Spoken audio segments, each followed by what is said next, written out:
Hello everyone, how are you today? My name is Constance and welcome to another class of English class. We'll be talking about semicolons. But before I get into my lesson, I would like to thank Adana and David for subscribing, Gladstone, Jerry 19 and Claudette. Alright, I don't have a lot of subscribers, but for those that do subscribe, I appreciate the support. Alright, thanks a lot. And for those, not for those, but someone was asking about introducing or telling about my educational background or my teaching background.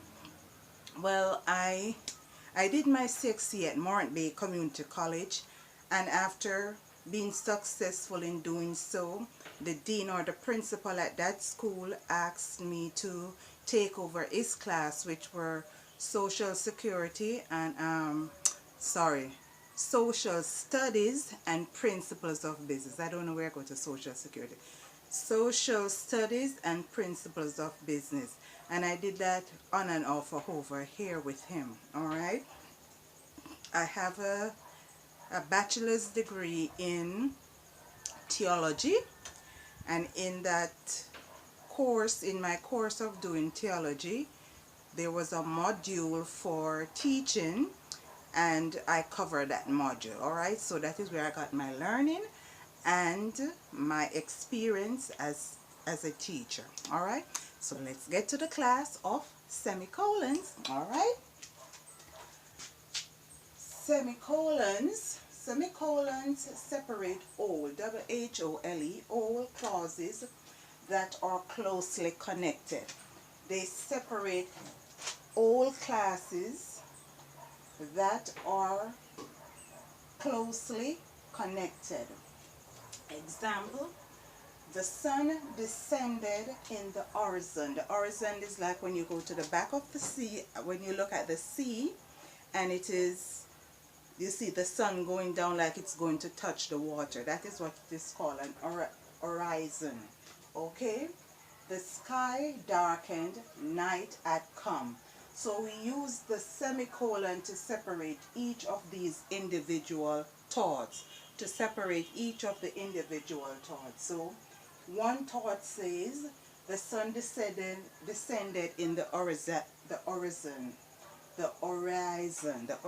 So it's going down, it's descending. The sky darkened, that's another thought. Night had come, it has gotten dark. Okay?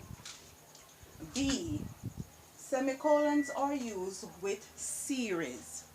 Semicolons are used with series. So if you have 3 or 4 different series, you can use a semicolon to divide them up. Alright? There were 3 types of women on the bus. There were 3 types of women on the bus. Cleaners who were employed in the city. Sorry about that. Cleaners who were employed in the city. That is one set.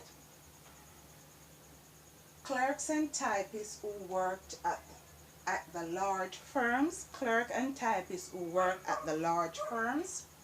And women of leisure who shop in the expensive store. So it breaks up the sentence and gives us three different series or 3 different ideas of what was taking place on the bus, or the persons who are using the bus or traveling on the bus. Okay, let's move to C. Okay, semicolons are used with conjunctions. We know what the conjunctions are: and, but, however, and. So semicolons are used with conjunctions. You write in a word, or because you say I'm going to the store, you put a semicolon because A, B, and C, right? Why are you going to the store? To shop, to look for a friend or something. So semicolons are used with conjunctions. He went to rescue the victims of the fire, and we are happy he did. He went to rescue the victims of the fire. That's one thought. The other thought is, we are happy that he have done so, or he had done so. All right? So it separates the two different ideas here. So we use it as a conjunction. So right now, and, the word and will be the conjunction in this particular sentence. D. Semicolons are used to separate transitional phrases in a sentence. Semicolons are used to separate transitional phrases in a sentence. So let's look at this sentence. I've given an example in this particular sentence, so let's look at it. Let us consider the problem carefully. Okay, let us consider the problem carefully. Here I've put a semicolon. Okay, however, there's more things to talk about in this situation. So there's more. However, we have more stuff to say. Okay, we must not be too lenient in expressing our dissatisfaction. Let us consider the problem carefully. We put a conjunction because we are going to into a different phrase, a different thought, a different idea. However, so you know the conjunction here would be however. We must not be too lenient in expressing our dissatisfaction. We must not be too lenient in expressing our dissatisfaction. So before we write the however, we use a semicolon.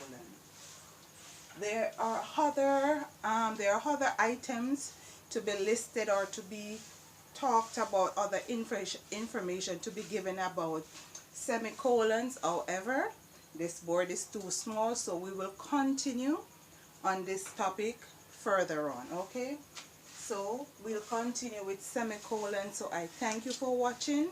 Thank you. I hope you have liked this video. I hope you share, subscribe. I hope you comment, let me know how I'm doing. Let me know if I'm helping you or what I can do to improve my videos and make them better for you. These videos will help you and your children later on down the road. So tell me, help me to help you, right? Well, help me to help myself and help me to help you. I thank you very much for watching. Have a beautiful day. All right, bye-bye.